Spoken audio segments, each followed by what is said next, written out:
Good evening. Hundreds of officers continue to search around the clock for the man they say ambushed two state troopers at a barracks in northeastern Pennsylvania last week, killing one and critically wounding another. Today, police released new details on the man they say is the gunman. They describe him as armed and extremely dangerous, and they say he has more military experience than previously thought. New pictures of Eric Frein released at a press conference this afternoon, and they show the suspect wearing full military gear. Police say they believe he has a much different appearance, his hair possibly in a mohawk.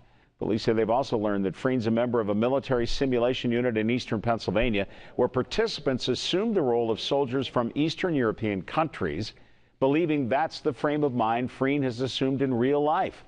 Still, they say they don't have any reason to believe he had an accomplice in last week's ambush, but they did have a strong message for him this afternoon. I want you to know one thing. Eric, we are coming for you. It is only a matter of time until we bring you to justice for committing this cowardly act.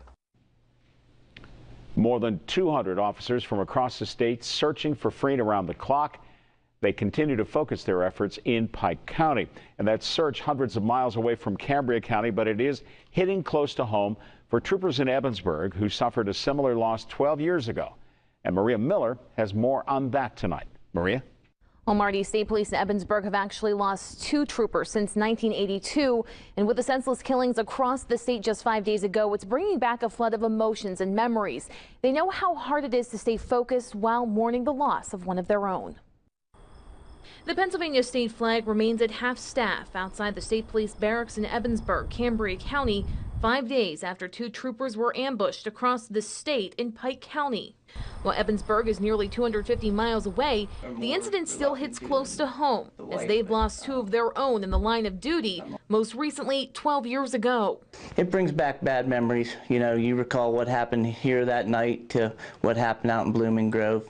Robert Kunzman was only a trooper for 2 years when Trooper Joseph Sepp was killed, shot down by Mark Leach after leading police on a high-speed chase through the county and into Ebensburg in 2002. Leach was shot several times himself, but survived. He was later sentenced to life in prison and died of natural causes in 2011. No doubt the station became a stronger unit because of that. Unfortunately, one had to sacrifice, but it brings the station to open their eyes and become stronger, lean on each other a little bit more. Hundreds of officers from across the state turned out for Sepp's funeral in his hometown of Winburn as community members lined the streets to pay their respects. It shows just how strong the police community come together, the law enforcement community come together for each other, and it's good to see that we stick together like that. A memorial fund was also created in Sepp's honor, and every year state police still hold a golf tournament and a motorcycle run to help raise money for his family and other law enforcement officers in need. It's a good job. Unfortunately, when we walk out that door, our families know that there's a chance we may not come home. And especially in this day and age, it's you see it more and more frequently that police are getting assaulted or that type of incident involving the police where people want to harm us. Corporal Brian Dixon's funeral will be held tomorrow morning in Scranton. Several troopers from the Ebensburg barracks will be there to pay their respects, and so will 6 News. We'll have coverage on the ceremony beginning tomorrow morning at 5 o'clock on 6 News at sunrise. Reporting live, Maria Miller, 6 News. A viewing underway right now in Scranton for Corporal Brian Dixon. We're told thousands of people have turned out. One of those offering his condolences is Trooper Bradley Wilson.